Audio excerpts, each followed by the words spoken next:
Hello, everybody, and welcome back to the Mass Culture Podcast.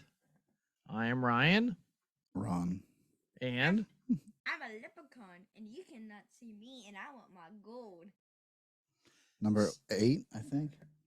Yeah. Number 8. and St. Patrick's Day is right around the corner, so looky who we have with us today. All right, let's take it from the top. Ready. Well, for all you Kiss fans out there, tickets just went on sale yesterday for the final 50 shows ever. As I was trying to get tickets for Madison Square Garden on the final show Saturday, December 2nd, which I figured I'd just log on and see what happens. I had over 2,000 people ahead of me. So I'm looking at it, I was like, there's probably no way. All of a sudden it goes down to like $17.99, then $13.43, then $12.90, and then it got all the way down to like 28. It's like, oh my God, then I actually got in. Yeah, not one single ticket available. Which only 2,000 people ahead of you seems very little. Madison Square Garden? Right. So is that what the Kiss, they announced, 50 last shows for their 50 50th? last shows, 50th year touring. I get it. That's clever. Mm-hmm. They must have hit all their biggest cities because Pittsburgh's not even on it, right? Well, they were here like 2 years ago on the tour. Oh, see, I feel like It was the end of the road. How can a tour last more than like every year? It should start over. Like, yeah. How can they make the tour from last summer also be the same tour this summer? Doesn't it make sense? It's going to be a completely different crew and staff. And I was at the Pittsburgh show at the PPG Paints Arena. Yeah. Did you paint your face? Actually, no, I did not that night. No. Wow. There were a group of us went, so Did Bob Moon go? Yeah. Did he? Yeah, I sat with him. Oh, well, there you go. Yeah, he's a true blue Kiss fan, huh? Mm-hmm. We'll have to send him a link to this podcast. Let him know we were thinking about him. Yes. For you, Bob. Yeah, but they're doing international dates too, right? Yeah, they're going to like Brazil and the Czech Republic and all kinds of places. For those who don't know, I'm sitting in a hoodie right now. Pittsburgh went back down to like, what is it, about 28 degrees right now or something? Like that. I'm just, wasn't ready for it. The other day it was like 68. Yeah. Now today it's Pittsburgh weather.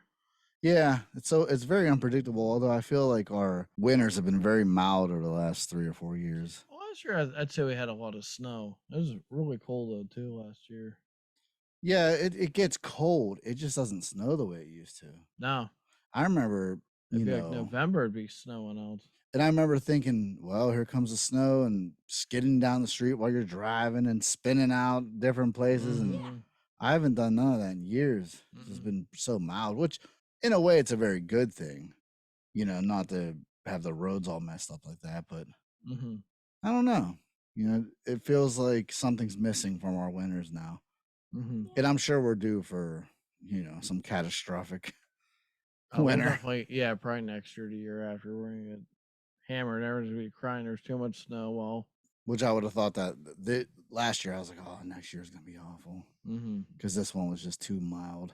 Yeah. I remember a couple years ago, I don't know if it was 4 years ago, maybe a couple, but like 4 years ago, on Christmas Eve, I remember texting somebody and saying, hey, you want to go play basketball? It's like super nice outside. I think it was the year I was actually cutting the grass. Yeah. Yeah, it was like my grass was high, and I was like, "Oh, might as well cut grass." Christmas Eve, we're cutting grass, and I kept joking. I was like, "Man, all those people that moved down to Florida, they're going to end up moving back." Yeah, because Pittsburgh winters are mild now. But what are you going to do? What else is going on? Scream's about to come out. Yeah, I don't know what part of the Scream up to now. What's this? What, 6 or 7? It's 6. 6. Is it right? I was testing them. I don't know, but I know they have I've never been, a super big. I never got into this. I mean, I like the fact that Wes Craven came up with it. Obviously everything he does is gold, but I just never got into the whole Scream thing. I think what ruined Scream for me is that I don't know if I told the story on here before or not. Was I saw Scary Movie before I saw Scream. Okay, and then you had the Ghostface mask, and it's just they cut up on Scream so much. Yeah. But by the time you can't take it serious, especially Officer Doofy. Yeah. So when you see the regular movie and you can't take it serious now because you just can't. And what's his name? David Arquette. Yeah. The whole time I'm like, oh, he's Doofy. Like I just can't even get it out of my mind. And they just made such a mockery out of it that I couldn't take it serious. Yeah. It would be like seeing Michael Myers break dance and dance all around, and then try to watch them be serious, or whatever. I saw it backwards, and God, we were such a fan of Scary Movie too. Like the original Scary Movie was so funny. What's funny is for a long time I never saw the last like 20 minutes of the movie. Oh, really? I always passed out by then, so Oh, yeah. I never saw the ending. Well, I just remember like watching it so many times that it was like when it was time to finally watch Scream, nah, it wasn't happening. One thing about the Scream, that ghost face mask, I had one before that movie even came out. So that was a mask they really just picked off the shelf. Yeah. I used to have one, the same one, and who makes the mask, I think the one I think I got mine actually like a local like Rite Aid drugstore or something. It was like so it wasn't. It was something for like $5.99, $6.99. So they literally just picked the mask up. So we'll just go with this one. Apparently, they didn't make their own mask. Oh. Well, the new one has a new mask, right? Yeah, it's like dirty and like scratched up. Okay. So they also make a vampire Scream mask. No, I'm saying, but they didn't make a custom mask for the original movie. No, that blows my mind. I wonder why. I wonder what some of the rules are to that. But hey, whatever. Yeah, whatever. I mean, it worked. I mean, they sold tons of merch with the character on it. Yeah, they worked it out, right? What else is in the news? Anything? Well, also, going back to rock music, Motley Crue. Nikki Sixx just said the other day in an interview that Motley Crue plans on touring until 2031, which will be their 50th anniversary. So 7 more years. 7 more years of Motley Crue. 8 more 7, years of Motley Crue. Wow. And now does that mean the whole band has come to the? So they've all agreed to this. So John 5 has taken over guitar duties for Mick Mars. However, I don't know if this is going to be John 5 with Motley Crue. Is this just a one-off tour? How that's going to pan out, Yeah. I don't know. I mean, is Mick Mars going to try to go on stage again, or maybe the final show? He might do maybe a one-off here and there. I'm guessing. Yeah, he looks very frail. You don't want to see him up there in pain. Yeah. I mean, you figure even if you watch the movie The Dirt, he was in pain even when they were younger. Yeah. I guess he always had back pains or whatever. So, what can you do? Oh well, it's sad. You know what I mean? It sucks to see like the young guys get older. What did you think of The Dirt, the movie? Oh, that was real good. Yeah, I thought it was good. Now there's a Kiss biopic filming on the works too. A Kiss biopic? Yeah. I wonder how they'll do that, because is that going to be a Gene and Paul production, or is that the whole band? Well, it's definitely a Gene and Paul production, but it's only based off like the first 4 or 5 years of them being together. Oh, wow. That's it.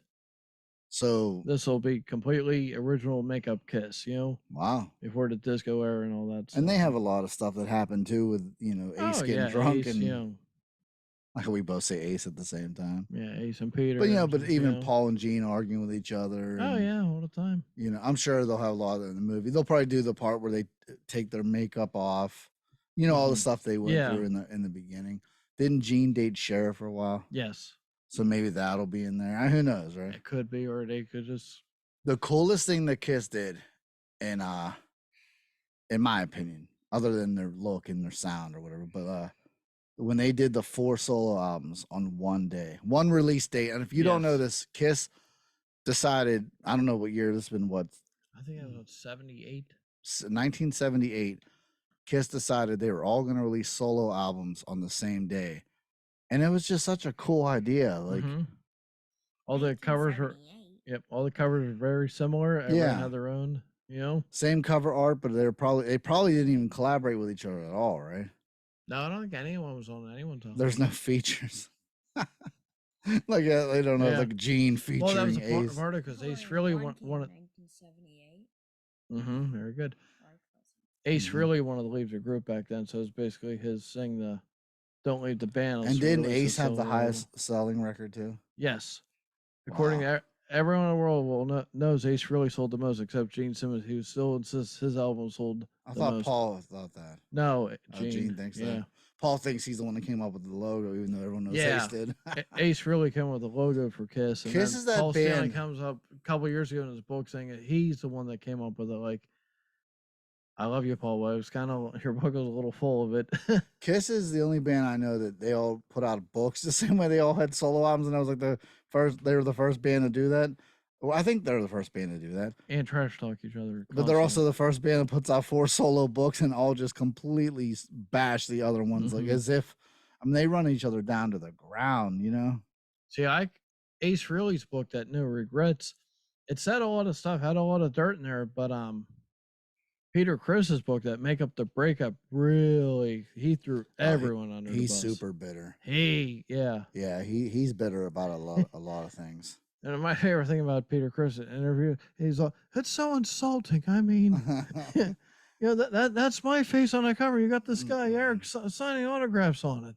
That would be insulting. Yeah, I mean, in my opinion, with Kiss, what they should have done was when Ace and Peter Criss left, they should have just had the 2 new guys come up with their own new characters. I mean, Eric, you're going to be this guy. And Peter Criss never would have said a word about it. Vinnie Vincent had his own character. Yeah, exactly. Eric Carr had his own character. Yeah, but Vinnie Vincent would have never, Peter Criss would have never had a word to say about it if it was his own character. That's what they should have done. You know?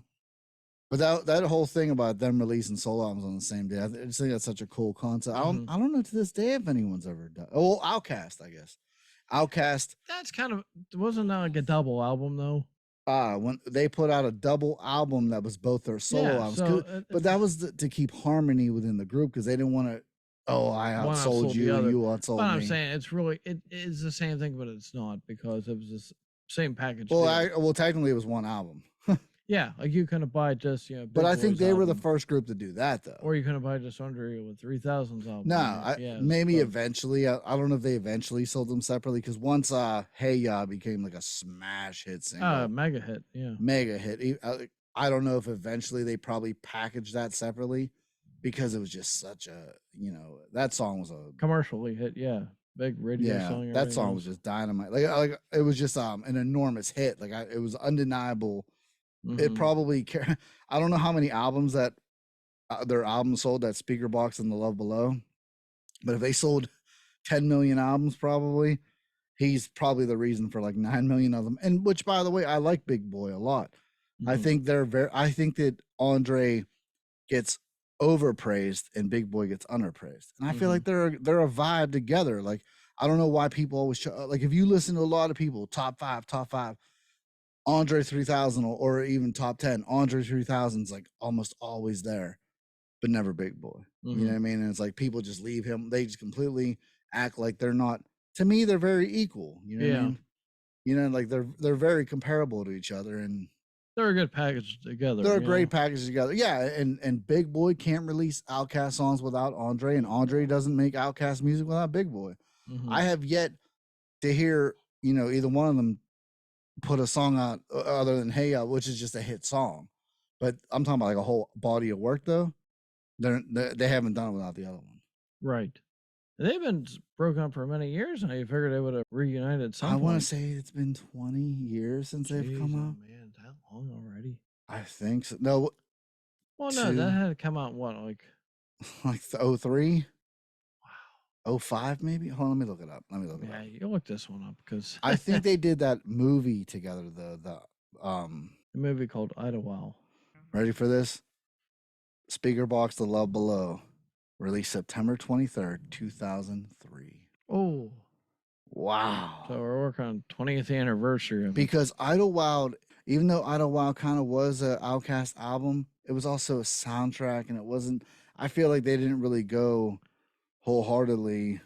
You can't consider it a movie soundtrack, a group or solo. Idlewild, album. 2006, and that was their last body of work together. Now, what happened on the set of Idlewild? They have a big falling out on the set of the movie? Or? No, I think Andre, it's funny because if you go look at old interviews, from like a Source magazine from like 2002, I remember reading something where Andre 3000 was like, I can't see myself in my 60s performing rap songs on stage. He said, I'd rather be in a blues club playing a piano or playing a guitar.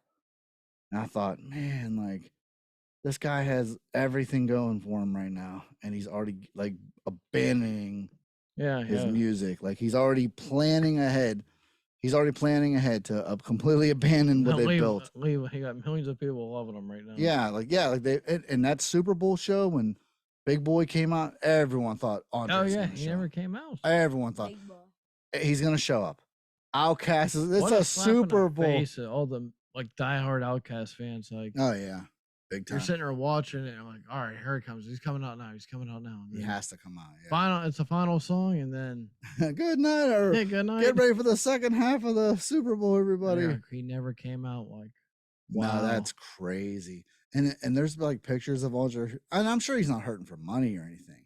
But there's pictures of him where he's like sitting outside of like a gas station playing a banjo or something. Like he just deliberately doesn't care. You know what I mean? Like, but he probably has so much money.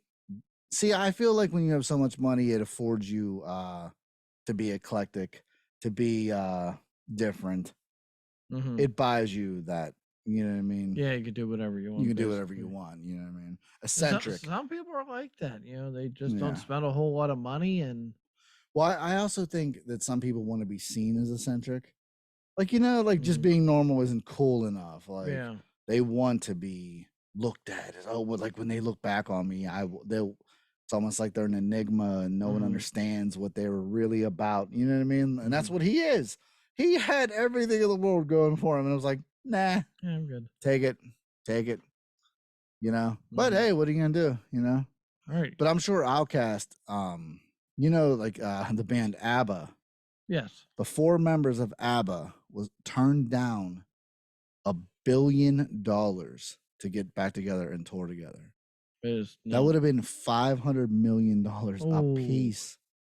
But they can't stand each other so much. Well, but there were 2 couples that were married or whatever. Yeah, 2 married couples.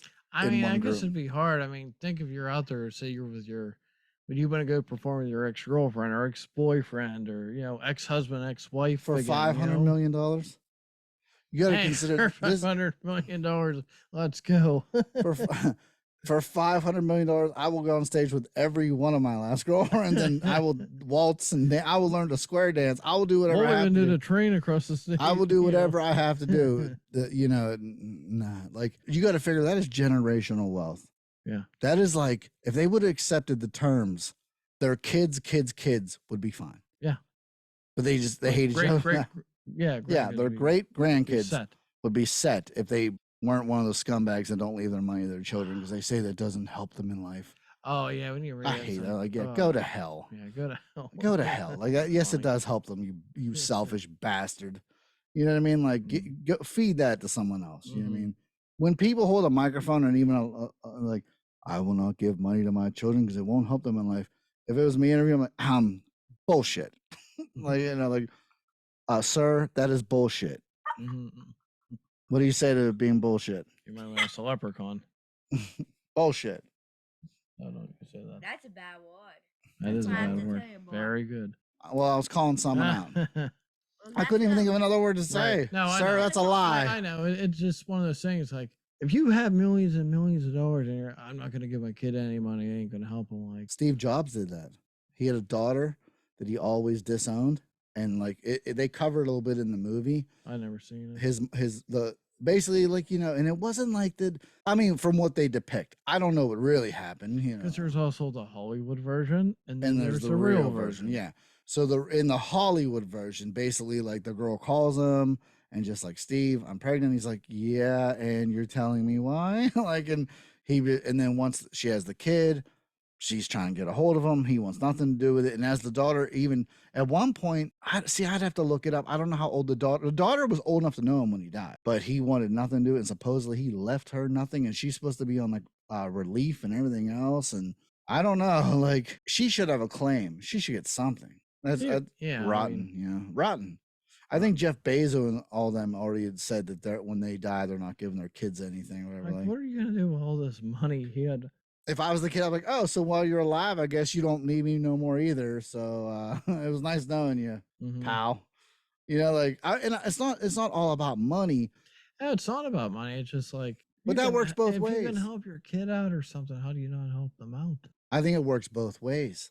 Like you could say, oh, it's not about money. Okay, then leave me some money. You know, like, I don't know. I mean, if you have a kid that's like, you know, always trying to get into drugs and all this stuff, like going on the wrong path. You know, they're just taking the money to do stuff. Like I get, like you don't want to help them out, but well, you can structure. You you could set know, it up like when they turn 25, they can they get get X amount. 500,000, And you when can they make it turn where 30, you can they make it get a structured where million. they have to have they have to be employed. Yeah. So even if they just have a job, Yeah, they'll doesn't get $1 matter where million. you work. Yeah, even if For they're selling newspapers, working McDonald's, anything. anything. Yeah, you can structure different ways, and but when they leave them nothing, God, that's got to be such a bitter pill to swallow. Oh man. Yeah, my dad was so he was a multi-billion-dollar man, and I got nothing. That's pretty rough.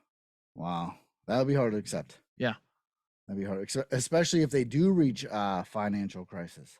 Yes, which does happen a lot, especially in the whole world with the pandemic a couple of years ago. How many people lost jobs? Everything else that's happened. I think they say that 80% of professional athletes, and I think this is more towards like NFL. I don't know about all of them, but they say within 10 years of being retired, 80% of NFL players file for bankruptcy. God bless you. Oh no! Stop. Again. That's what you were saying. See, Lucky Charms coming out. Well, you gotta figure a lot of them guys are NFL, are big stars at the time. You're out blowing all this money. Like, you don't need 10 houses and 20 cars, and well, they don't. They're young. Yeah, they think the money just keep coming in, coming in. It don't keep coming in. There's so many players too that went from like what the hell happened to that guy? You look back at some of the players, and you're like, you start thinking, and I don't want to call anyone out specifically, but you're like, well, yeah, remember he was the starting quarterback of the Jets, or this, where the hell did he go? He's just gone. Look at Tebow. Tebow's a great example, and I'm not going to call it name, but at least Tebow's a broadcast. Well, he's a good guy, and I feel like but Tebow at least had the personality to be a broadcaster. Is that the guy when I played baseball and stuff too, right? Yeah. Okay. That didn't really pan out too well for him. Well, still, I mean, I just saw Deion Sanders with Shannon Sharp, and they asked him. They said, out of all the sports you play, because remember Deion Sanders played for Atlanta Braves and the Atlanta Falcons. Yes, he did. Point. Yeah. They said to him, "Well, what was the hardest sport of anything you ever played?" And he said, "Baseball." They're really? He said, "There's something about hitting that ball. It's just it does something to you."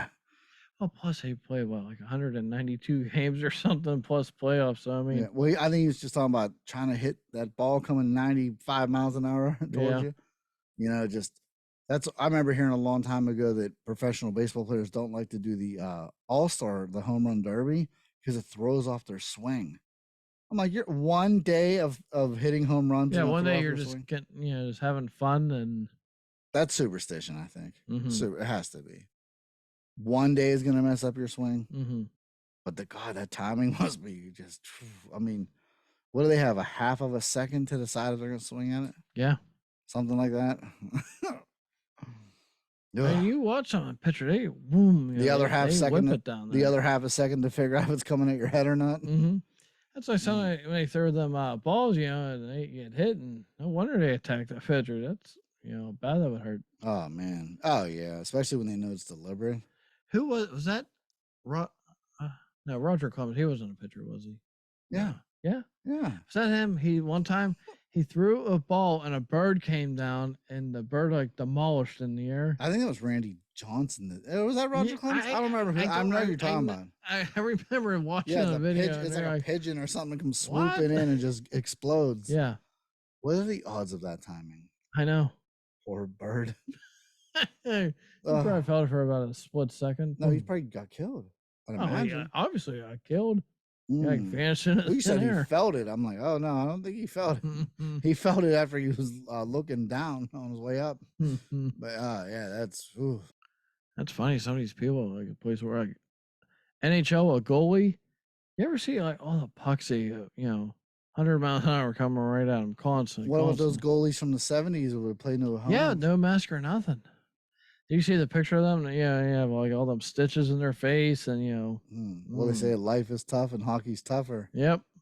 But yeah, those goalies, because I don't even know. Those are some tough guys right there. Just tough and crazy. Tough and crazy. To have the nerve to play hockey without a mask on when you're a goalie is probably. I can't think of anything crazier. And they didn't wear pads like they wear nowadays. No, it was like a 1970 piece of plastic with the holes for the eyes. They're like, oh man, like the goalie pads, like they weren't probably as protective like they are now. No, they're probably just a little bit of foam, some plastic. All right, good to go. Yeah, they. Oh man, but to know that you're going to go on the ice and even the thought of the puck. Well, maybe I don't know. Could players slap the puck as hard? Oh yeah. Yeah, they probably could. Actually, you'd say probably harder back then because they played the tough. The sticks were like heavier. Yeah, they played tough. Yeah, because they like lighten the sticks too, didn't they? Yeah. So they that's why sticks are constantly breaking all the time. Oh yeah, they're out there. I mean, how many sticks get broken in a game? No, plenty. Yeah, it is something to think about. Jeez. But as far as sports go, I don't think there's anything crazier than a goalie with no mask on. I don't even, other than like mountain climbing maybe, but that's not really like a combative sport. Anything? Maybe I might know one. Huh? Maybe it's that slap stuff. Where they're slapping the living shit out of each other. Oh, jeez. Yeah. That might be crazier. Because to lay your head out. Yeah, to lay your head out there just defenseless, like, yeah, go ahead, smack the living shit out of me. Like, God bless each man and woman that wants to do that. I couldn't do it. I could watch it all day, but doing it, no thanks. You know the worst part would be if you slap first. Yes. So you slap the hell out of somebody, hoping they get knocked down, so you don't get it back. But if they shake it off, like, bro, and then all of a sudden you have to stand there like, oh my god, oh my god, oh my god, oh my god, oh my god. I watched one video of this girl. She put a mouthpiece in. I guess I think they all wear mouthpieces. They have to wear earpieces too, because you'd slap so hard to make you deaf. But if they hit you in the ear, they could rupture your whole eardrum. Yeah, if you watch them, you'll see like a little earpiece in. Oh, okay. Because then, I like I said, I saw the girl put the mouthpiece in. I was like, wow, they actually wear a mouthpiece. I guess in case you get their teeth knocked. Well, they want their teeth, yeah. Wow. They want to leave there with their teeth, unfortunately. So. Hey, I don't blame them. Oh. I imagine the welts they must have on their face like the day after, Yeah. Say it happens today, like tomorrow when they wake up, is the whole side of the face is ugh. Yeah, they feel that. Because they chalk their hands up too. So they said that Ronda Rousey, and this is jumping the topic a little bit, when she got kicked in her face from a Holly Holm, she had to chew ice packs for like 6 months. Really? 6 months of she teeth? got kicked so hard in her face that like 6 months she had to like chew ice packs and like sit like put. Oh God. That had to hurt so bad. Oh man, I give her a lot of credit even just for. Oh man, was that the final kick when she got knocked down, or no? She got punched in the face. No. When she got kicked by Holly Holm, that's when she lost. Yeah. And Amanda Nunes is the one that knocked her out with a punch. But that was the end of Ronda after. Rousey, yeah. Well, that's when Ronda realized that these girls are also like. Ronda Rousey was. She got brought in a time where there wasn't any girls that were like really like as advanced as she was. These girls were out there, but they were out there doing like martial arts stuff. Yeah. So they were like when Holly Holm, she's like a professional kickboxer and like a 3-time champion or something. So when she comes over to fight, like Ronda Rousey will kick any girl's ass at the bar. You know what I mean? Like show Molly off. Well, no, I'm talking about not now. Well, now she's probably still in pretty good shape. Oh, she's in WWE. Yeah, so I mean, she's probably still pretty tough. But that's what I'm saying. She was like kicking a girl at the bar's ass tough, but like these are trained assassins. Yeah, they like pain. They like getting punched. They like getting kicked. Yeah. They were just probably beyond her, because Ronda Rousey was kind of like she was like Mike Tyson. So many people were afraid of her just getting in the ring with her. She was like Mike Tyson, and so many people were afraid even to enter the ring. Well, she was doing that for Mike Tyson. She was trying to scare you. Trying to scare people. Trying to scare you. Just trying. And Holly Holm said, I don't think so. She wasn't afraid. Holly Buster Douglas Holmes wasn't afraid. And you thought when Ronda Rousey came back, that's who she wanted to fight. But no, she went after someone else. Well, that's because, I don't know why they didn't get a rematch. You figured they would have put a rematch. I think because the way the rankings were, I know it goes by, like weight and stuff no, like that. It's not that. It was Ronda was out for a while. Yeah. But here's the thing: when she came back in, they probably ranked her high. Like she was number 1 when she lost, right? Yeah. So when she loses, she probably only dropped down to like 5, 7, or wherever it was.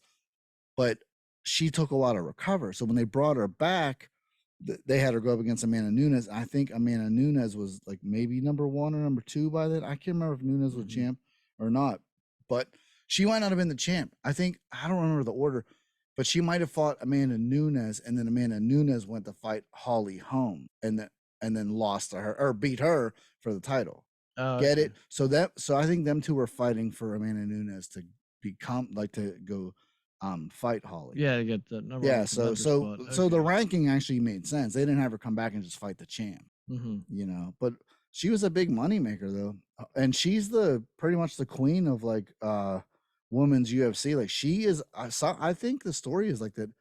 Dana White was completely against. He's like not having females fight in the UFC. It's not happening. Will never happen.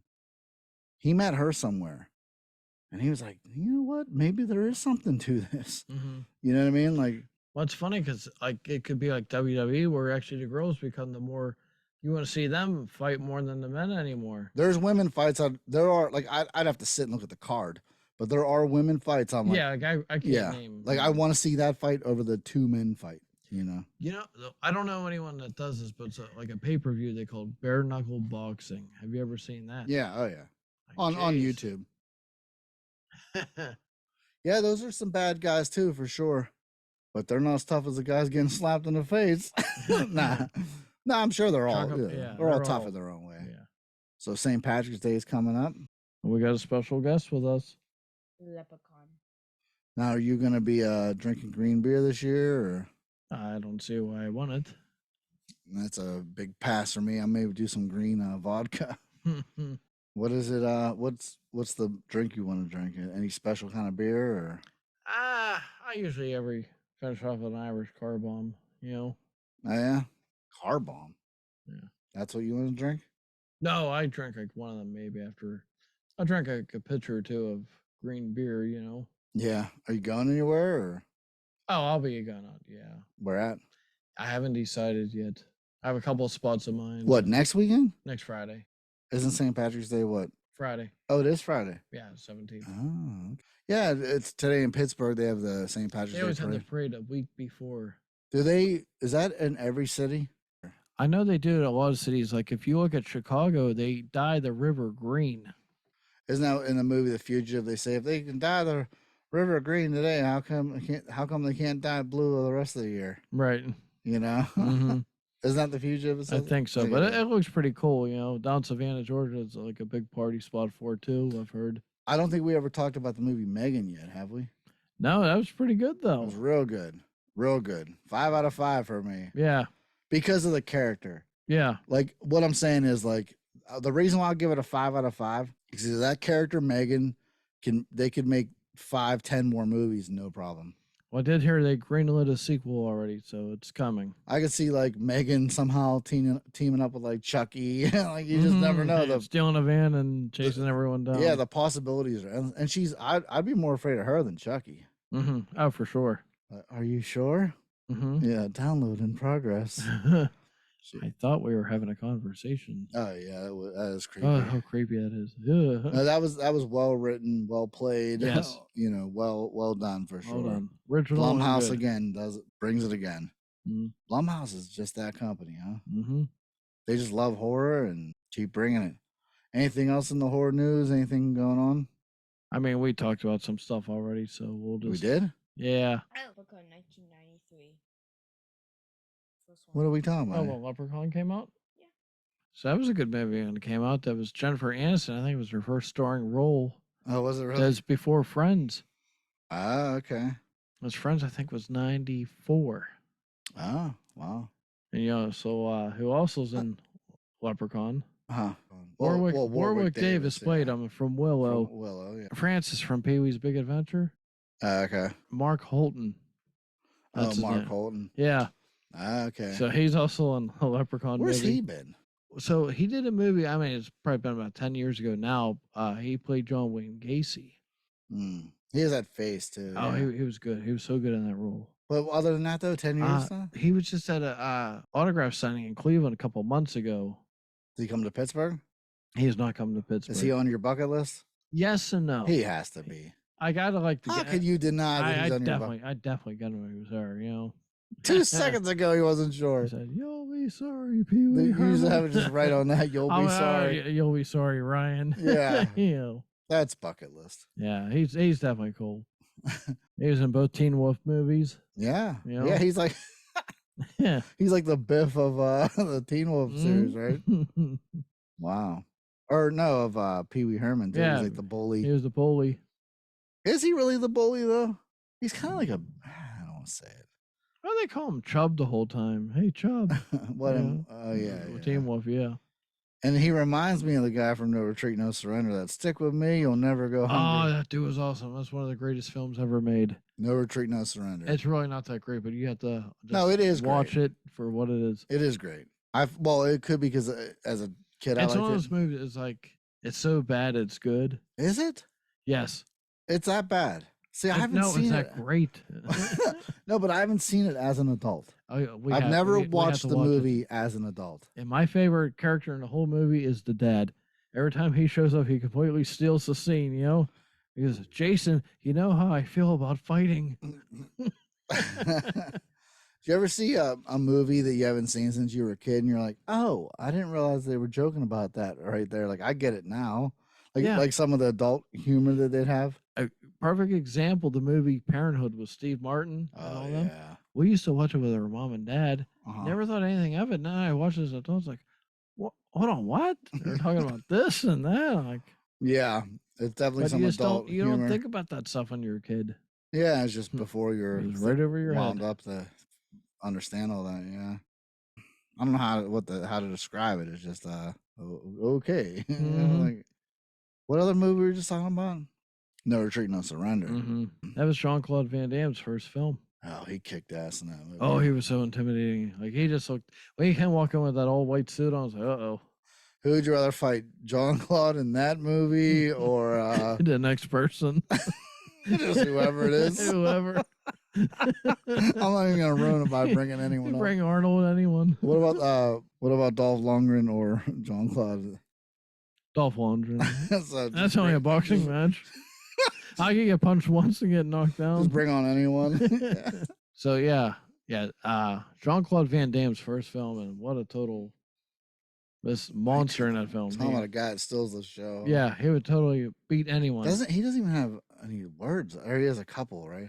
Yeah, at the end, where he goes, "It's you, the son. Is it not?" Yeah. And he goes, "This one would be different." Russian. That's it. Is that all he says in the whole movie? Yeah. God, I wonder what kind of English he knew then. I think he knew English, just the character. It's just the character. Yeah. I still like the guy that came out with him. You know, when they first showed up at the beginning of the film. All right, Mr. Steele, and then the dad goes, "Well, apparently you didn't get the message. The answer is no." Why didn't the dad go on to have a bigger career? Oh my God! Please, if you're watching this or anyone knows him, please send his info to us. I want to cast him so bad. Or we want a guest has a podcast. Guest on a podcast. Have you ever looked him up to see if he's still around? Yeah, he's still around. Good. He lives in, I think, Arizona. Really? Yeah. Just living his life. Yeah. He has that body of work and just living his life. Whenever he was in other stuff, probably. Yeah. How could he, there's so many characters. So look at Tom Wilson from Back to the Future. Yeah. This guy killed. Yeah. Tremendous. He played what, 5 different roles or if not more? How did he not have a huge career after Back to the Future? And keep in mind, Back to the Future was box office. Yeah. To this day, considered a classic. So he used to have a podcast, you know. I remember listening to this one episode. He was talking about when Back to the Future came out. They were doing this parade in Universal Studios. You know, he's sitting in the back seat with Michael J. Fox, and everyone's yelling, Tell Michael J. Fox, the bodyguard, to get down. Yeah. Because they're all trying to take a picture of Michael J. Fox. And I realized that he's Biff, not his bodyguard. Oh, yeah. Well, he's like 6'4". Yeah, right? he's a big guy, yeah. Thomas F. Wilson, what a great actor. I know he does stand up now, and he does stand up now, with a guitar where he sings about. He plays the ukulele. Or whatever, and he sings about. We also know a world-class ukulele player. I'm not saying it. But yeah, so the whole point is, I just can't believe this guy didn't have such a huge career, especially showing you can do all these different roles, and he did them all well. What happened? What happened? That makes you wonder about a lot of them actors back in the heyday, like early night. They do like one movie like every couple years, and I guess that seemed to be like all right because you had enough money. Where yeah, but with Tom Wilson, he seems straight edge. He doesn't seem like he's not on drugs. No. He's not an alcoholic. Actors these days they do like 3 or 4 movies a year. It seems like Yeah, I completely don't get it. But anyway, any other thing in the news where we? No, I guess that's it for now. Well, happy St. Patrick's Day. Happy St. Patrick's Day. And catch you at what bar? Oh, we'll let you know. And we are out.